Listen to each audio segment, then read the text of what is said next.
الحمد لله نحمده ونستعينه ونستغفره ونؤمن به ونتوكل عليه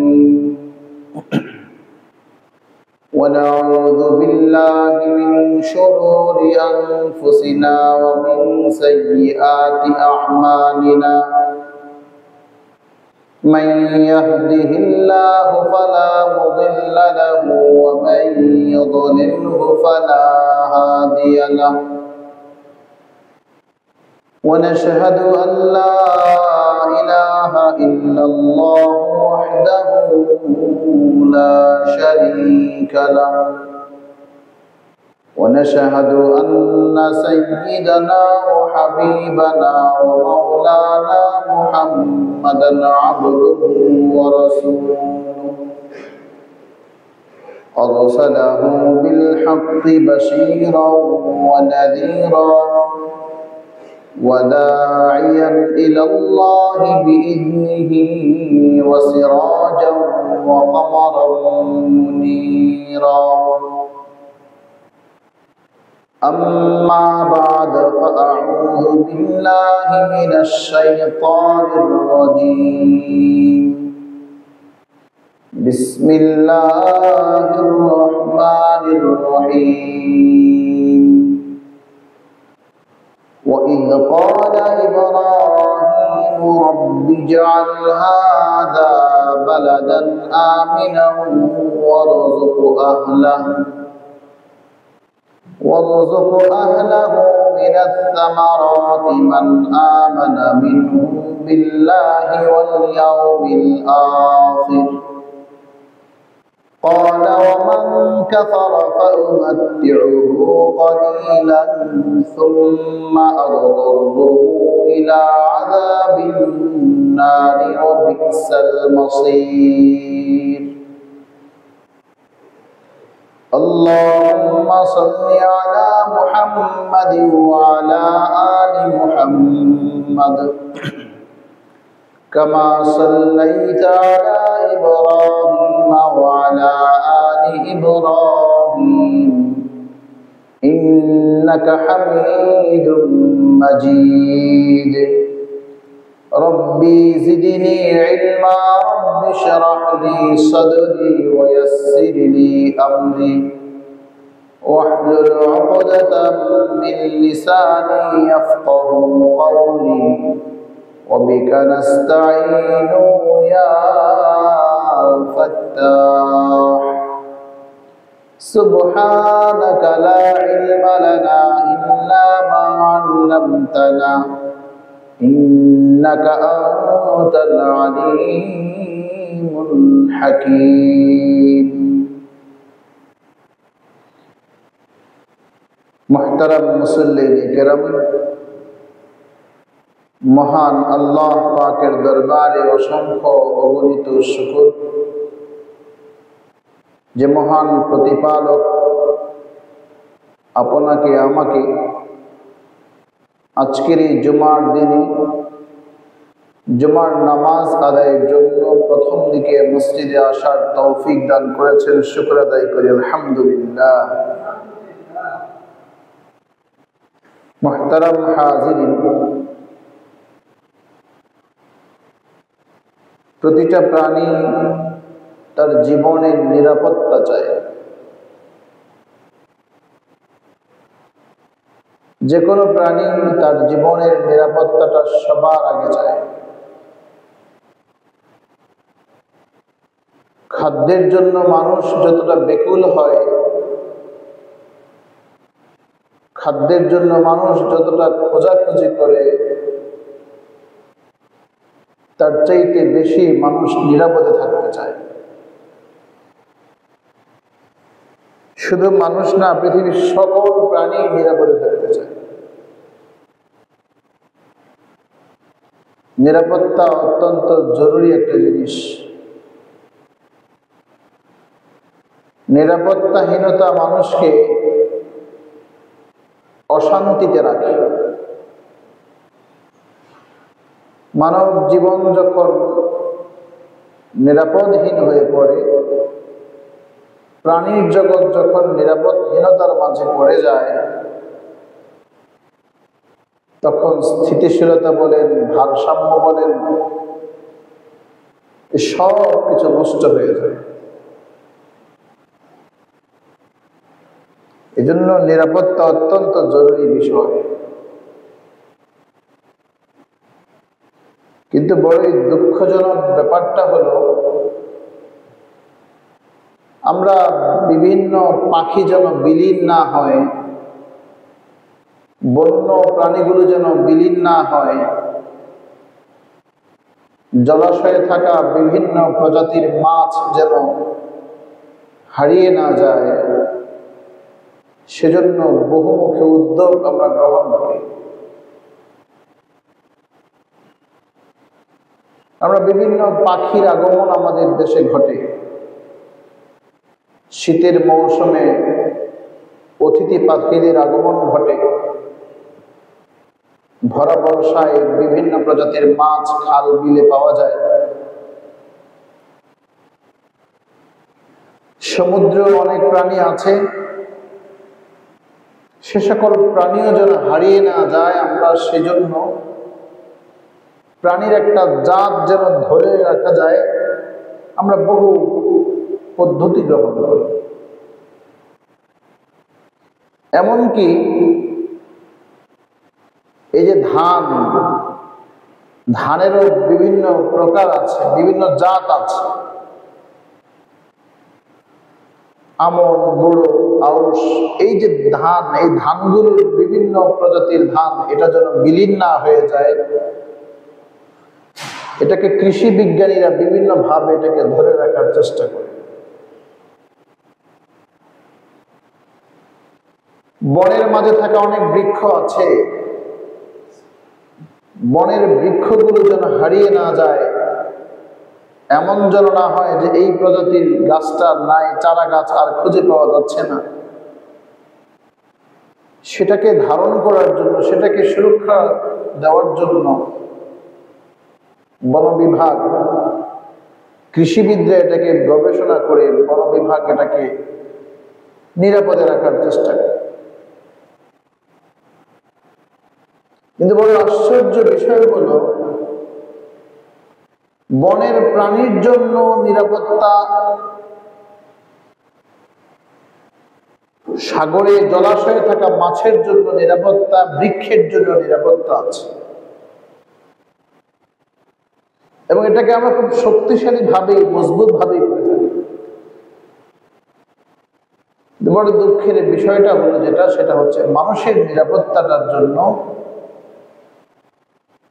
মানুষ হয়ে সেই নিরাপত্তাটাকে জোরদার এবং সুনিশ্চিত করতে পারছে না। মানুষ হয়ে মানুষ তার নিজের জীবনের নিরাপত্তা দিতে এবং একজন মানুষ হয়ে আরেকটা মানুষের নিরাপত্তা দিতে, এই ব্যাপারে মানুষের মাঝে দিন যতই যাচ্ছে ততই নিরাপত্তার বদৌলতে, যেটা হওয়ার কথা ছিল একটা শান্তিময় সমাজ,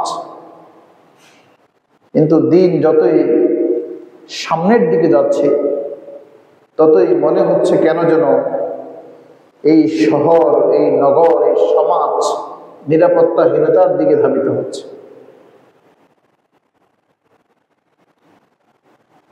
এই বিষয়টা আমাদের কাছে অত্যন্ত ছোট মনে হলেও খুবই উদ্বিগ্ন, আমরা খুবই উদ্বিগ্ন, এবং এটা উদ্বেগের বিষয় যে নিরাপত্তা দিন দিন কমে যাচ্ছে। মুহতারাম হাজিরিন, হযরত ইব্রাহিম আলাইহিস সালাতু ওয়াস সালাম, আমি সূরা বাকারা থেকে যে আয়াতে কারিমা তেলাওয়াত করেছি, ইব্রাহিম আলাইহিস সালাতু ওয়াস সালাম একজন নবী হয়ে, ইব্রাহিম আলাইহিস সালাতু ওয়াস সালাম একটা সমাজ বিনির্মাণের পর আল্লাহ তাআলার কাছে তার প্রথম চাওয়াটা হলো, রব্বি জাআল হাযা বালাদান আমিনা, আল্লাহ এই নগরটাকে আপনি নিরাপদ নগরে পরিণত করেন। এই সমাজকে নিরাপদ সমাজে পরিণত করেন, এই দেশটাকে নিরাপদ দেশে পরিণত করেন। একজন কান্ডারি, একজন নবী, একজন অভিভাবক, তার প্রথম চাওয়াটাই হচ্ছে রব্বি জাআল হাযা বালাদান আমিনা, নিরাপদ নগর চাই। এই শহরের মানুষের খাদ্য, বস্ত্র, যা কিছুই বলি না কেন, তার চাইতে সর্বাগ্রে সবচাইতে বেশি প্রয়োজনীয়, অতীব প্রয়োজনীয়, যেটাকে প্রথম সারিতে রাখা হয়েছে, রব্বি জাআল হাযা বালাদান আমিনা, আগে নিরাপত্তা দেন। এরপরে বলেছেন ওয়ারযুকু আহলা, এই নগরে বসবাসকারী যত সদস্যরা আছে এই নগরবাসীকে আপনি খাদ্যে, শস্যে সমৃদ্ধতা দান করুন। প্রথম চেয়েছেন নিরাপত্তা। আমাদের এই সমাজ, আমাদের পরিবার, আমাদের রাষ্ট্র, এই রাষ্ট্রের যিনি অভিভাবক, সমাজের যারা কর্তা, সমাজের যারা জনপ্রতিনিধি, সমাজের যারা অভিভাবক, পরিবারের যিনি অভিভাবক, তারও ঠিক একই বক্তব্য, একই দায়িত্ব। তিনি সর্বাগ্রে সর্বপ্রথম যে জিনিসটা নিশ্চিত করবেন তা হচ্ছে নিরাপত্তা। এই নিরাপত্তাটা অত্যন্ত জরুরি এবং প্রথম। এজন্য আল্লাহ পাক রব্বুল আলামিন বলেন, আল্লাযীনা আমানু ওয়া লাম ইয়ালবিসু ঈমানাহুম বিযুলমিন উলাইকা লাহুমুল আমন। আল্লাহ বলেন, বান্দা, তুমি যে আমার প্রতি তোমার বিশ্বাসটা যদি নির্ভেজাল হয়, এখানে কোনো রকম ত্রুটি যদি না থাকে, শিরক মুক্ত ঈমানের অধিকারী যদি হও, তাহলে আমার পক্ষ থেকে তোমাকে নিরাপত্তা দেওয়া হলো, তোমাকে জাহান্নামের আগুনে দেওয়া হবে না। আল্লাহ এই জন্য এভাবেই বললেন, আল্লাযীনা আমানু, যারা ঈমান এনেছে, ওয়া লাম ইয়ালবিসু ঈমানাহুম বিযুলমিন, তার ঈমানটাকে শিরকের সাথে মিশ্রিত করে নাই। শিরক আর ঈমান কখনো একত্রিত হতে পারে না। ঈমান তার নির্ভেজাল খাঁটি ঈমানের অধিকারী সে, উলাইকা লাহুমুল আমন, তাদের জন্যই নিরাপত্তা। আল্লাহ বললেন, আর সেই মহান রবের কাছেই তিনি চেয়েছেন, রব্বি জাআল হাযা বালাদান আমিনা, আল্লাহ এই নগরটাকে নিরাপত্তা করে। একজন নবী হয়ে তিনি যখন নিরাপত্তার কথা বলছেন, আল্লাহর কাছে নিরাপত্তা চেয়েছেন, বিষয়টা কতটুকু গুরুত্বপূর্ণ এটা আমাদের সকলের অনুধাবন করতে হয়, তার বেশি কিছু বলার প্রয়োজন নেই। আজকে আমাদের সমাজকে যারা নেতৃত্ব দিচ্ছেন, আগামী দিনে সম্ভাবনা যারা প্রত্যেকেই তো স্বপ্ন দেখছেন, যারা নেতৃত্ব দেন, বিভিন্ন দলের প্রধান বা যারাই আছেন, সকলেই তো স্বপ্ন দেখছেন আগামীতে তারা দেশের নেতৃত্ব দিবে, দেশের সরকার গঠন করবে। সবার প্রথম লক্ষ্য এবং উদ্দেশ্য এটাই হওয়া উচিত যে প্রথমত নিরাপত্তা দেওয়া। সবার কাজ নিরাপত্তা দেওয়া। আমার কাজ, আমার দায়িত্ব হচ্ছে আমার পরিবারের সদস্যরা আমার কাছ থেকে নিরাপদ থাকবে, আমার জুলুম থেকে নিরাপদে থাকবে, আমার অনিষ্টতা থেকে নিরাপদে থাকবে, এবং বাহির থেকে কেউ আমার পরিবারের সদস্যদেরকে আঘাত করবে বা আমার পরিবারের কোনো ক্ষতি করার চেষ্টা করবে, এই ব্যাপারে আমি একজন অভিভাবক হয়ে আমার সচেতনতা অত্যন্ত জরুরি। আমাকে সেই জিনিসটা নিশ্চিত করতে হবে। সেই নিশ্চিত করতে গিয়ে আমার যা যা করার তাই আমাকে পদক্ষেপ গ্রহণ করে দিতে হবে, যাতে করে আমার পরিবারের কোনো সদস্যের উপর কোনো রকম জুলুম না হয়, কোনো রকম অবিচার না হয়, কোনো রকম ক্ষতি যেন না হয়। সেই নিরাপত্তা আমাকে প্রথম চেষ্টা করতে হবে। আমার কাজ এটা, প্রত্যেকটা অভিভাবকের কাজ এটা, প্রত্যেকটা দলের প্রধান বা দায়িত্বশীলদের কাজ এটা, দলের ভেতরে অভ্যন্তরে কুন্দলের কারণে যেন কোনো কর্মী আহত না হয়, কোনো কর্মীর প্রাণহানি না হয়, কোন কর্মীর অঙ্গহানি না হয়। যে প্রত্যেকটা দলের প্রধান বা যে অঞ্চলের লিডার যারা আছেন, নেতৃত্ব যারা দিচ্ছেন, প্রত্যেক দলের প্রত্যেকটা অঙ্গ সংগঠনের প্রধানদের দায়িত্ব এটাই, তার নেতৃত্বের সফলতার মানদণ্ড এটাই, তার কর্মীরা নিরাপদে আছে কিনা। অভ্যন্তরীণ কুন্দলের কারণে অভ্যন্তরীণ নিরাপত্তার কথা বলা হচ্ছে। এই নিরাপত্তাটা নিশ্চিত করা প্রত্যেকটা অভিভাবকের দায়িত্ব। যদি কোনো অভিভাবক এই ক্ষেত্রে তার বিচক্ষণতা বা সচেতনতার কোনো অভাব থাকে, তাহলে উচিত সে সাথে সাথে সেই তার দায়িত্ব থেকে অব্যাহতি নেওয়া। দেখুন, আমি সবসময় কোরআনের আয়াত এবং হাদিসকে সামনে রেখেই কথা বলি। সূরাতুল বাকারাতে ইব্রাহিম আলাইহিস সালাতু ওয়াস সালাম আল্লাহর কাছে এটাই চেয়েছেন, রব্বি জাআল হাযা বালাদান আমিনা, আল্লাহ আমার এই নগরটাকে, শহরটাকে, গ্রামটাকে, অঞ্চলটাকে, দেশটাকে একটা নিরাপদ নগরে পরিণত করেন। দেখুন, এই যে আপনারা যারা মসজিদে নামাজ পড়তে এসেছেন বা যারা আসবেন, শুধু আমি ইমাম সাহেব বসে বক্তৃতা শুরু করে দিলাম, নামাজ পড়ালাম, এটাই কি আমার কাজ?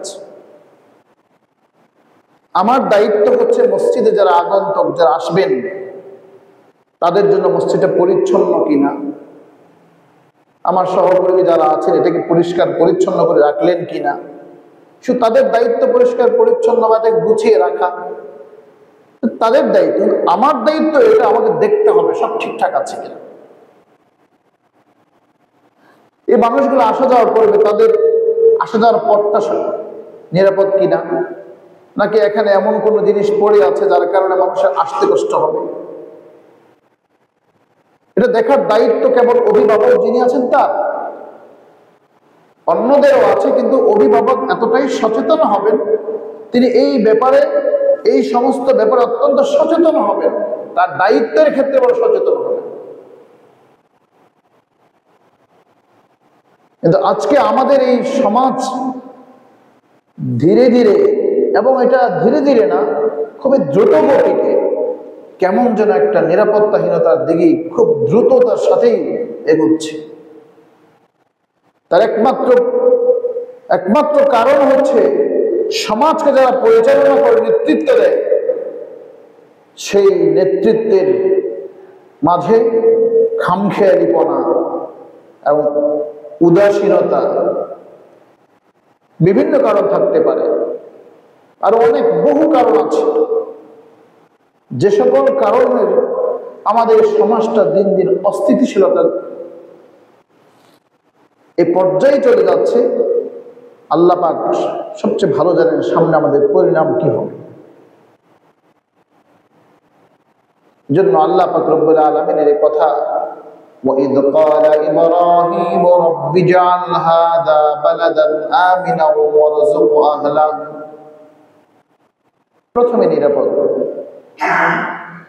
প্রথমে নিরাপত্তার কথা বলছেন, তারপরে রিজকের কথা বলা হয়েছে। রিজিক বলতে সবকিছু। ওয়ারযুক আহলাহ, এরপরে ব্যাখ্যা দেওয়া হয়েছে মিনাত সামারাত, ফল, খাদ্যের সমৃদ্ধতার কথা বলা হয়েছে। আল্লাহ তাআলার কাছে জিনিসটা চাওয়া, এই চাওয়াটা কিন্তু মনে হয় খুব ছোট জিনিস, কিন্তু না, এটাই অনেক বড়, অন্যতম একটা জিনিস। আমার কাছে অনেক কিছু আছে, অর্থের অভাব নেই, খাদ্যের অভাব নেই, সবই আছে, কিন্তু আমার জীবনে যখন একটা ঝুঁকি আছে, একটা অজানা ভয় যে আমি পথ দিয়ে কি চলতে পারবো, আমার এই সম্পদটা কি ঠিক থাকবে, এই ভয়টুকু, অজানা ভয় বা শঙ্কা মানুষের শান্তিকে কেড়ে নেয়, তার শান্তিটা কেড়ে নেয়। আর আল্লাহ পাক রব্বুল আলামিন এই জায়গাটা এত জোর দিয়ে বলেছেন, এই আয়াতটা যখন ওমর ইবনুল খাত্তাব রাদিয়াল্লাহু তাআলা আনহু উপলব্ধি করতে পেরেছেন, যে একজন পয়গম্বর হয়ে তিনি এই কথা বলছেন যে আল্লাহ নগরের নিরাপত্তা চাই। হযরতে মুহাম্মদুর রাসূলুল্লাহ সাল্লাল্লাহু আলাইহি সাল্লাম তিনিও নিজে মক্কার মানুষদেরকে যখন দ্বীনের দাওয়াত দিচ্ছিলেন, আর মানুষগুলো যখন রাসূল সাল্লাল্লাহু আলাইহি সাল্লামের বিরোধিতা করতে শুরু করলো, তখন রাসূল করিম সাল্লাল্লাহু আলাইহি সাল্লাম আল্লাহ পাকের কাছে যে জিনিসটা চেয়েছেন তা হলো নিরাপত্তা, নিরাপদ জীবন চাওয়া। وجعلنا من بين أيديهم سدا ومن خلفهم سدا فأغشيناهم فهم لا يبصرون। রাসূল সাল্লাল্লাহু আলাইহি সাল্লামকে যখন মেরে ফেলার ষড়যন্ত্র করলো, আর সর্বসম্মতিক্রমে যখন সিদ্ধান্ত হলো যে মুহাম্মদের ঘরটাকে আমরা সবাই ব্যারিকেড দিয়ে রাখবো, তো ঘেরাও করে ফেলবো, প্রত্যেক গোত্রের প্রধানরা সেই হত্যাকাণ্ড সংগঠনের কাজে সশরীরে অংশগ্রহণ করবে, প্রত্যেকের হাতে তলোয়ার ছিল, নিজেরা অস্ত্রে সুসজ্জিত হয়ে এসেছে। আল্লাহ পাক রব্বুল আলামিন রাসূল করিম সাল্লাল্লাহু আলাইহি ওয়াসাল্লামকে যখন এই কথাটা শিখিয়ে দিলেন, ওয়াজআলনা মিন বাইনি আইদিহিম সাদ্দা ওয়া মিন খালফিহিম সাদ্দা ফাগশাইনাহুম ফাহুম লা ইউবসিরুন, রাসূল করিম সাল্লাল্লাহু আলাইহি ওয়াসাল্লাম এক মুষ্টি মাটি হাতে নিয়ে ছুঁড়ে মারলেন, আর এই বালিকণা, এই মুহাদ্দিসিনে কেরাম এই কথা বলেন, এই বালিকণাগুলো কাফেরদের চোখের ভিতরে চলে গেছে। আল্লাহ পাক নিজেও বললেন, দেখো মুহাম্মদ, তুমি শুধু ছুঁড়ে মেরেছ, তুমি ছুঁড়ে মেরেছ, কিন্তু প্রত্যেকের চোখের ভেতরে ঢুকিয়ে দিছে আমি। কেন? যাতে নিরাপদে নির্বিঘ্নে ঘর থেকে বের হতে পারে, নিরাপদে যেন ঘর থেকে বের হওয়া যায়। শত্রু চতুর্দিকে বেষ্টনী দিয়ে রেখেছে, এই শত্রুর বেষ্টনী থেকে বের হওয়ার জন্য আল্লাহ পাক রব্বুল আলামিন এই পথটা, এই পদ্ধতিটা বলে দিলেন। রাসূল করিম সাল্লাল্লাহু আলাইহি ওয়াসাল্লাম তাদের সবকিছু ডিঙিয়ে তাদেরকে উপেক্ষা করে রাসূল সাল্লাল্লাহু আলাইহি ওয়াসাল্লাম বের হয়ে চলে গেলেন এবং হিজরত করলেন। নিরাপদ জীবন। রাসূল করিম সাল্লাল্লাহু আলাইহি ওয়াসাল্লাম আবার যখন মদিনা থেকে মক্কা আসবেন, অনুকূল পরিবেশ মনে হয়েছে, অনুকূল পরিবেশ, যেটাকে আমরা হুদাইবিয়ার সন্ধি বলি, যে সন্ধিটা সংগঠিত হচ্ছে, তখন রাসূল মনে করেছেন মক্কা অনুকূল পরিবেশ, মুসলমান অনেক হয়েছে, মুসলমানদের সংখ্যাটা অনেক। রাসূল করিম সাল্লাল্লাহু আলাইহি ওয়াসাল্লাম যখন অগ্রসর হলেন হজ করার জন্য, পথিমধ্যে বাধা আসলো। সাহাবায়ে কেরামের উপস্থিতি অনেক, অধিক পরিমাণ সাহাবায়ে কেরাম, সেখানে একটা যুদ্ধ সংগঠিত হতে পারত। কোনো রক্তপাত কোনো কিছুই করেন নাই, বরং সব কিছুকে উপেক্ষা করে বাদ দিয়ে পাশ কাটিয়ে গেছেন। তাদের পক্ষ থেকে যে প্রস্তাবগুলো করা হয়েছে, তাদের প্রস্তাবটা মেনে নিয়েছেন। সাহাবায়ে কেরাম একটু উত্তেজিত হয়ে গেছেন, ইয়া রাসূলুল্লাহ, এটা কেমন? আমিরুল মুমিনিন হযরত ওমর তে কথা বললেন, আপনি কিভাবে তাদের সবকিছু মেনে নিচ্ছেন, তাদের শর্ত, তাদের সবকিছু কেন মানছেন?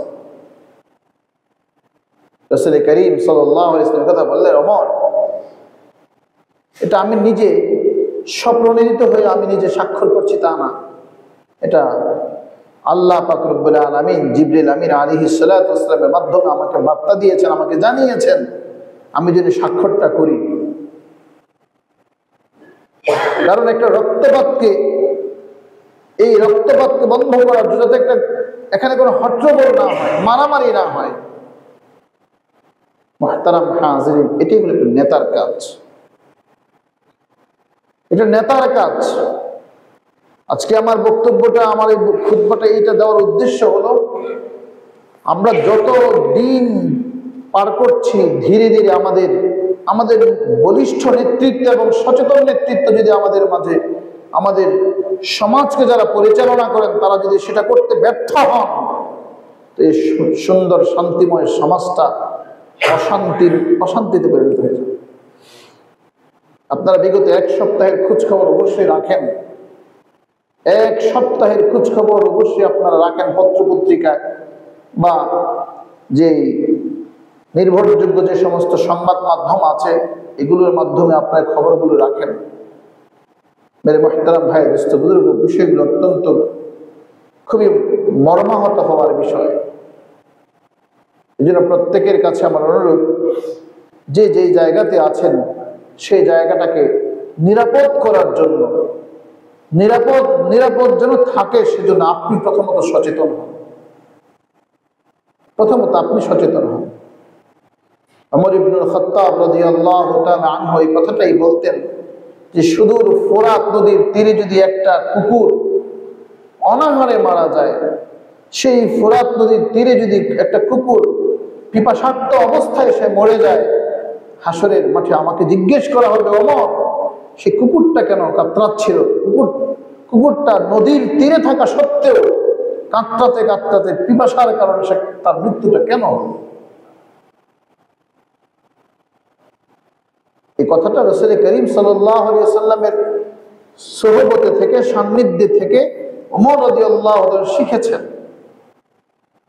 রাসূল করিম সাল্লাল্লাহু আলাইহি ওয়াসাল্লামের অবস্থা কেমন, কতটা উদার ছিলেন। আমরা আমাদের একই দেশে বসবাস করি, একই চিন্তা ভাবনা এটা প্রায় কাছাকাছি, এরপরেও যে দ্বন্দ্ব কলহ, যে মারামারি হানাহানি হয় না, মেরে মোহতারাম ভাই বুজুর্গ, এই জিনিসটা একেবারে সুস্পষ্ট যে আমরা মানুষ হয়ে মানুষের প্রতি আমাদের ন্যূনতম শ্রদ্ধা নাই, মানুষ হয়ে মানুষের জীবনের প্রতি তার একটু তাকে সুখ দেওয়া, শান্তি দেওয়া, তার প্রতি একটু ভালোবাসা, এটা যেন আমাদের নাই, এটাই প্রকাশ করা হচ্ছে। অথচ রাসূল করিম সাল্লাল্লাহু আলাইহি ওয়াসাল্লাম ইহুদির লাশ দেখে, ইহুদির লাশ চলে যাচ্ছে, রাসূল কাঁদছেন। সাহাবায়ে কেরাম জিজ্ঞেস করলেন, ইয়া রাসূলুল্লাহ লিমা বাকাইতা, আপনি কেন কাঁদেন? ইহুদি সে মারা গেছে। রাসূল সাহাবায়ে কেরামকে বলছেন, না, তার মৃত্যুতে তোমাদের আনন্দিত খুশি হওয়ার কিছুই নাই। আমার কষ্ট হচ্ছে, আমি ব্যথিত হচ্ছে এই জন্য যে আল্লাহ পাকের একটা মানুষ, আল্লাহর একজন বান্দা ঈমান হারা হয়ে দুনিয়া থেকে চলে গেল, সে জাহান্নামের জন্য চিরস্থায়ী জাহান্নামী হয়ে গেল। এই জন্য আমার কষ্ট হবে, এটা আমাকে পীড়া দেয়, এটা আমি ব্যথিত। রাসূল করিম সাল্লাল্লাহু আলাইহি ওয়াসাল্লাম একটা মুনাফিক সে মারা গেছে, মারা গেছে। সেই মুনাফিকের লাশটা দেখার জন্য ইসলাম গিয়েছেন। আমাদের রাজনৈতিক কোন্দল বা আমাদের সামাজিক জায়গা জমি নিয়ে যে ভাই ভাইয়ের মধ্যে যে কোন্দল, না মেরে মাস্টার ভাই বুজুর্গ, আমরা তো শুধু মনে করি মসজিদে আসছি, যাচ্ছি, নামাজ পড়ছি, না, এটা হলো শুধুমাত্র আমাদের একটা আল্লাহ প্রদত্ত একটা বিধান, ফরজ নামাজ পড়তে হবে। কিন্তু নামাজটা কেন?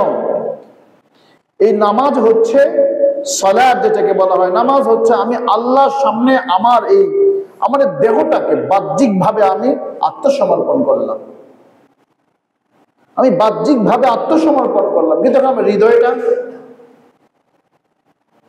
হৃদয়টাকে আমি সঁপে দিয়েছি, আমার ইচ্ছাকে আমি সঁপে দিয়েছি, আমার ভাবনাটাকেও কি সঁপে দিয়েছি। আমরা ইসলামটাকে শুধু মুখে বলি, কিন্তু মনে প্রাণে এটাকে বিশ্বাস তো করি না, চর্চা সেজন্য হয় না। যদি বিশ্বাস করতাম তাহলে চর্চা হতো, আমরা তো সেভাবে বিশ্বাস করি না। যেমন একদিন আপনাদেরকে হয়তো সে আলোচনাটা করেছিলাম, আমরা কালিমা পড়ি, আমানতু বিল্লাহি কামা হুয়া বিআসমাইহি, আমি ঈমান আনলাম আল্লাহ পাকের উপর যেভাবে তার নামসমূহ, যেভাবে তিনি মহিমায় আছেন এবং তার গুণাবলীর উপর। এরপর একটা শব্দ বলি, ওয়াকাবিলতু জামিয়া আহকামি, আমি আল্লাহর সকল বিধানকে গ্রহণ করলাম। ওয়াকাবিলতু জামিয়া আহকামি ওয়ারকানি, আমি তার সকল বিধিবিধানকে গ্রহণ করলাম। এটা আমি শুধু বলি, কিন্তু আসলে কি গ্রহণ করেছি? আসলে তো গ্রহণ করি নাই। গ্রহণ করি না, একটা বাস্তব প্রমাণ আমার কাছে আছে। সেটা কি? প্রশ্ন যাচ্ছে, সে প্রমাণটা কি? সে প্রমাণটা হলো এই, যখন বিয়ে শাদী করে, বিয়ের সময় দেখবেন ছেলের পক্ষ থেকে মেয়ের কাছে প্রস্তাব পাঠানো হয় যে অমুকের ছেলে অমুক এত টাকা মোহর ধার্য করিয়া তোমার কাছে বিয়ের প্রস্তাব পাঠিয়েছে, তুমি কি রাজি? তখন মেয়েটাকে বলা হয় কবুল বলো, কবুল। মেয়ে কবুল বলে। ছেলের কাছেও ঠিক একই শব্দ, একই বাক্যগুলি বলা হয়। ছেলেকে বলা হয় তুমি যদি রাজি হয়ে থাকো বলো কবুল, কবুল বলে। এই কবুলের মাঝে কি আছে? এই শব্দ একটা কবুল, কফ বা লাম, তিনটা বর্ণ দিয়ে একটা শব্দ গঠিত হয়েছে কবুল।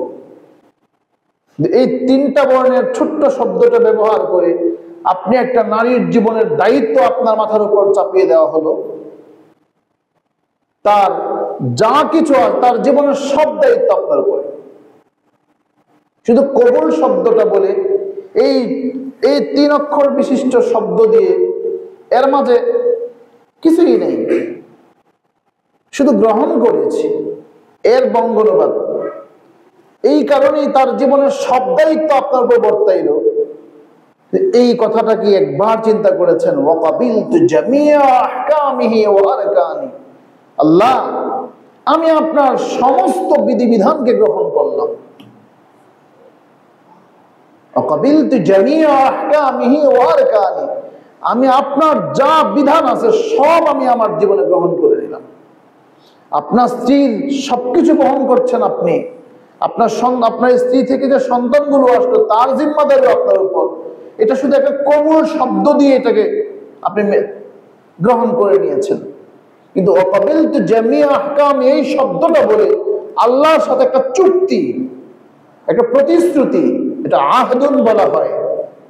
যে আল্লাহ আমি তোমার জীবনের সব, আমার জীবনের সকল বিধান আমি তোমারটা প্রয়োগ করবো আমার জীবন। কই এই চুক্তি তো বাস্তবায়ন করছি না। শব্দ তো একই, অর্থ তো আরো ব্যাপক। ওয়াকাবিলতু আমি গ্রহণ করলাম, জামিয়া সব, আহকামিহি তার বিধান সমূহ। মেরে মুহতারাম ভাই, দোস্ত বুজুর্গ, আজকে আমাদের জীবনটা আমরা কেন সফল হতে পারছি না? কারণ আমাদের অভ্যন্তরীণ কুন্দল। আপনি প্রত্যেকটা সেক্টরে, অফিসগুলোতে দেখবেন অধীনস্থরা কর্মকর্তার সাথে লেগে আছে। শিক্ষা প্রতিষ্ঠানে দেখবেন এক শিক্ষক আরেক শিক্ষকের পিছনে লেগে আছে। মানে এমন একটা অবস্থা, কোথাও সবাই নিরাপত্তাহীনতার মাঝে, নিরাপত্তাহীনতার মাঝে সবাই আছে। কোথায় যাবে? কিন্তু এই অবস্থা থেকে তো আমাদের বের হতে হবে। সবাই চায়, কিন্তু সবাই বলে কি আমি ওই জায়গায় যাই। তারপরে আপনি ওইখানে, যেমন ধরেন এই যে ক্রিকেট খেলা হয় না, ইস এই বলটা এইভাবে না খেললেই তো সে ব্যর্থ। কেন সেটা এটাকে এত, এটা তো সে ঠেক দিয়ে খেলতে পারতো। মানে দেখবেন, এ কথা এই জন্য বলছি যে বাহির থেকে অনেক কিছুই বলা যায়, কিন্তু কথা হচ্ছে যেটা আমি আমার জায়গা থেকে, আলা কুল্লুকুম রাঈন ওয়া কুল্লুকুম মাসউলুন আন রাইয়াতিহি, দায়িত্বশীলরা যদি দর্শকের ভাষায় কথা বলে, দায়িত্বশীলরা যদি দর্শকের মতো কথা বলে, দর্শক যেমন বলে এভাবে না খেলে এভাবে খেললে হতো, দায়িত্বশীলরাও যদি বলে আমি ওই চেয়ারে বসলে পরে সেটা আমি সন্ত্রাসী কর্মকাণ্ড আমার সব সমাজ থেকে দূর করব, তাহলে আপনি এমন এক দায়িত্বশীল কেন হলেন? আপনার দায়িত্ব থেকে সরে যান। আপনার দলের ভেতরে, আপনার সমাজে অভ্যন্তরীণ কুন্দলের কারণে হানাহানি হয়, কাটাকাটি হয়, মারামারি হয়, সেটা থামাতে আপনি ব্যর্থ। তা আপনি যখন ক্ষমতাবান হবেন তখন কি করে পারবেন? তখন তো আরো কুন্দল বেড়ে যাবে। এই জন্য দায়িত্বশীল যিনি, তার প্রথম বক্তব্য এটাই, তার প্রথম চাওয়া, ফার্স্ট প্রায়োরিটি এটাই, রব্বি জাআল হাযা বালাদান আমিনা, আল্লাহ আমার এই সংগঠন, আমার এই দল, আমার এই পরিবার, আমার এই সমাজ, আমার এই কর্মস্থল, আমার এই দেশ, আমার এই নগর, আমার এই ফ্যাক্টরি, আমার এই বাজার, এই সব কিছুতে প্রথমত তুমি নিরাপত্তা দাও। নিরাপত্তা বিঘ্নিত হয় এমন কোন সকল উপায় উপকরণ থেকে আমাদেরকে সচেতন হওয়া, সচেতন বানাও, এবং এই সব কিছু থেকে আমাদেরকে আগে পরিত্রাণ ঘটাও। এটা হচ্ছে না মেরে মুহতারাম ভাই, দোস্ত, এটাই আমাদের সবচেয়ে বড় ব্যর্থতা। এরপরে হলো সমৃদ্ধতার বিষয়, এরপরে স্থিতিশীলতার বিষয়, এরপরে উন্নয়ন আর অগ্রগতির বিষয়। এই জায়গাতে যদি ব্যর্থ হয়, দেখেন সাংবাদিক লাঞ্ছিত হয়, সেটা তো বললে বলবেন এটা রাজনৈতিক বক্তব্য চলে যাচ্ছে। কথা বললেই সবই রাজনীতিতে চলে যাবে। একটা ইমাম লাঞ্ছিত হয়, ইমামকে গুম করে ফেলা হয়, ইমাম লাঞ্ছিত হচ্ছে, ইমামকে গুম করে ফেলা হচ্ছে, এটা কি করে মেনে নেওয়া যায়? শিক্ষক লাঞ্ছিত হয়, শিক্ষক বঞ্চিত হয়, এটা কি করে মেনে নেওয়া যায়? কি করে সম্ভব? তাহলে আমরা যে ভালো জাতি, আমরা যে ভালো মানুষ, এটা বুঝবো কিভাবে? এটা বোঝা যাবে কিভাবে? আমরা যে ভালো মানুষ তখনই বোঝা যাবে যে না, এখন দেশে এই দলের দোষ, সেই দলের দোষ। এখন যেহেতু কোন সরকার আছে, কোন রাজনৈতিক সরকার যেহেতু নাই, এখন তো ভালো হওয়ার কথা। সবাই যার যার ভদ্রতার পরিচয় দিবে, আমিও ভালো, আপনিও ভালো, সেও ভালো, সেও ভালো, সবাই ভালো মানুষে পরিণত হবে। কারণ জনগণ ওই ভালোটাকেই সাপোর্ট করবে, ভালোটাকেই সমর্থন দিবে, কারণ মানুষ ভালোটাকে বুঝে। এটা আমার আপনার সবার দায়িত্ব। এখন পরিবেশটা এমন হয়ে যাচ্ছে, খুবই মর্মাহত হলাম। আমরা ইমাম সমাজ খুবই ব্যথিত এবং খুবই উদ্বিগ্ন যে ইমামদেরকে এই পর্যন্ত আমরা আমাদের হিসাব মতে বিগত কয়েক মাসে প্রায় 50-এর অধিক ইমামদেরকে লাঞ্ছিত করা হয়েছে, এমনকি গুম করা হয়েছে। আপনারা পত্রপত্রিকায় দেখেছেন, গাজীপুরে একজন ইমামকে পঞ্চগড় থেকে পাওয়া গেছে। খুবই দুঃখজনক বিষয়, খুবই দুঃখজনক বিষয়।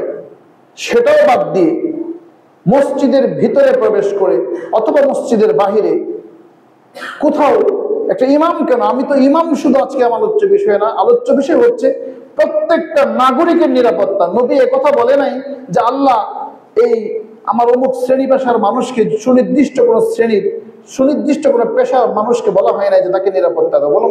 বরং কথাটা বললেন কি, রব্বি জাআল হাযা বালাদান আমিনা, এই শহরটাকে নিরাপদ শহরে বানান। এই শহরে মানুষ ঢুকলে শান্তির নীড়ে, সে যেন শান্তির নীড়ে প্রবেশ করেছে এমন যেন হয়ে যায়। এই শহরটার এমন সমৃদ্ধতা দান করুন যেন ফসলের মাঝে বরকত আসে, মানুষের খাদ্যে যেন বরকত হয়, মানুষের উপার্জনে যেন বরকত হয়। একজন নবী হয়ে ইব্রাহিম আলাইহিস সালাতু ওয়াস সালাম আল্লাহর কাছে এই কথাগুলি বলেছেন, মান আমানা মিনহুম বিল্লাহি ওয়াল ইয়াউমিল আখির, মান আমানা মিনহুম বিল্লাহি ওয়াল ইয়াউমিল আখির قال ومن كفر فأمتعه قليلا ثم أضطره إلى عذاب النار وبئس المصير। আল্লাহ বলেন, হে নবী, আপনি যা চেয়েছেন আমি দেব, কারণ পৃথিবীতে আমার কিছু নিয়ম আছে। আমি কিছু জিনিস রেখেছি যেটা সবাই পাবে। অক্সিজেন সবাই পাবে, সূর্যের আলো সবাই পাবে, চাঁদের আলো সবাই পাবে, প্রবহমান পানি সবাই পাবে, পাহাড় থেকে উপকৃত সবাই হতে পারবে, মাটির উপরে মানুষ থাকবে। এখানে কোনো ধর্ম, বর্ণ, গোত্র কারো জন্য এটা কোনো স্পেশাল ভাবে দেওয়া হবে এমনটা নয়, বরং সবার জন্য ব্যাপক আকারে দেওয়া হয়েছে। এটা হলো আল্লাহ পাকের এটা আল্লাহ তার দুনিয়ার একটা সিস্টেম করে রেখেছেন, এটা আল্লাহ পাকের দুনিয়ার নীতি। কিন্তু মৃত্যুর পর পরকালে আল্লাহ তো এটা করবেন না। পরকালে আল্লাহ পাক রব্বুল আলামিনের বিষয় হচ্ছে এটা যে ইমানদার যারা, তাদেরকে আল্লাহ তাআলা নিরাপত্তা দিবেন জাহান্নাম থেকে, জান্নাতে তাদেরকে ঢুকায় দেওয়া হবে। এই জন্য মেরে মুহতারাম ভাই, দোস্ত, বুজুর্গ, আমরা যারা আছি, আমরা যদি একটু দায়িত্বশীল হই, আলা কুল্লুকুম রাঈন ওয়া কুল্লুকুম মাসউলুন আন রাঈয়াতিহি, রাসূল বলেন এই কথা শোনো, তোমরা প্রত্যেকেই দায়িত্বশীল। আমি দায়িত্বশীল, আপনি দায়িত্বশীল, সকলে দায়িত্বশীল। আপনি বলেন আমার কি দায়িত্ব আছে? না, দায়িত্ব থেকে এড়িয়ে যাওয়ার কোনো সুযোগ নেই। ওয়াকুল্লুকুম মাসউলুন আন রাঈয়াতিহি, হাশরের মাঠে রাসূল বলেন তোমার স্কন্ধে অর্পিত দায়িত্ব সম্পর্কে তোমাকেই জিজ্ঞেস করা হবে, আরেকজনকে না। তোমাকেই জিজ্ঞেস করা হবে, আর কাউকে জিজ্ঞেস করা হবে না। সে উত্তরটা দেওয়ার জন্য সেই প্রশ্নের সম্মুখীনটা খুব বড় জিনিস। যদি জিজ্ঞাসা, যারা চাকরি বাকরি করেন তারা বুঝেন, আপনার ঊর্ধ্বতন কর্তৃপক্ষ যদি বলে এটা কেন হলো, এইটা কেন হলো, এই কেনর উত্তর আপনি কি দিয়ে তারে বুঝাবেন? প্রশ্ন যদি করেই বসে, যদি ঠান্ডা মেজাজের মানুষ হয় তাহলে আপনি বুঝাতে পারেন। আর যদি একটু অন্য টাইপের মানুষ, এই কেনর উত্তর সে আপনাকে এমন কিছু প্রশ্নের সম্মুখীন করবে, আপনি আরো পেচের মধ্যে পড়ে যাবেন। কিন্তু আল্লাহ পাক রব্বুল আলামিন বলেন, বান্দা মাসউলুন, আমি তোমাকে জিজ্ঞাসা করবই। আল্লাহ যেন সেই জিজ্ঞাসাবাদের সম্মুখীন আমাদেরকে না করেন। আসুন সবাই মিলে আপন আপন জায়গায় নিজের দায়িত্বের ব্যাপারে সচেতন হই, সুন্দর শান্তির সমাজ বিনির্মাণে সকলে মিলে সর্বসম্মতিক্রমে যেন একটা সুন্দর সমাজ গঠন হয়। সকলের প্রচেষ্টা এবং প্রয়াস এক ঐক্যবদ্ধভাবে একটা সুন্দর সমাজ বিনির্মাণ করি। পারবো না ইনশাআল্লাহ? পারবো তো ইনশাআল্লাহ? আপন জায়গায় সবাই চেষ্টা করবেন তো ইনশাআল্লাহ? আল্লাহ আমাদের এই দিলের চাওয়াটাকে কবুল করুন। দেশের জন্য দোয়া করেন, সমাজের জন্য দোয়া করেন। দেখেন দেশের জন্য কাঁদেন, বিপদ অত্যন্ত অনেক কঠিন বিপদ আসছে। যদি আমি আপনি দেশের জন্য না কাঁদি, সচেতন না হই, আপনার সন্তান আমার সন্তান এখানে নিরাপদে থাকতে পারবে না। এজন্য সচেতন হই, সন্তানদেরকে বুঝাই, নিজেরাও খুব সেভাবেই চলাফেরা করি। শব্দচয়ন এবং লেখালেখি খুবই সাবধানতার সাথে করি, আর আল্লাহর কাছে দোয়া করি আল্লাহ তাআলা যেন এই দেশটাকে আমাদের জন্য অনুকূল করে রাখেন এবং সকল অপশক্তির হাত থেকে দেশটাকে যেন আল্লাহ তাআলা হেফাজত করেন। এবং বিশেষ করে দোয়া করবেন প্রত্যেক রাজনৈতিক ব্যক্তিদেরকে আল্লাহ যেন হেদায়েত দান করে, ক্ষমতার লোভ যেন তাদের দিল থেকে আল্লাহ সরাইয়া দেয়। এরা যেন একটা সুন্দর সমাজ চায়। আল্লাহ আমাদেরকে বুঝার তৌফিক দান করুন। ওমা আলাইনা ইল্লাল বালাগ। ক্বাবলা জুমআ যারা পড়েনি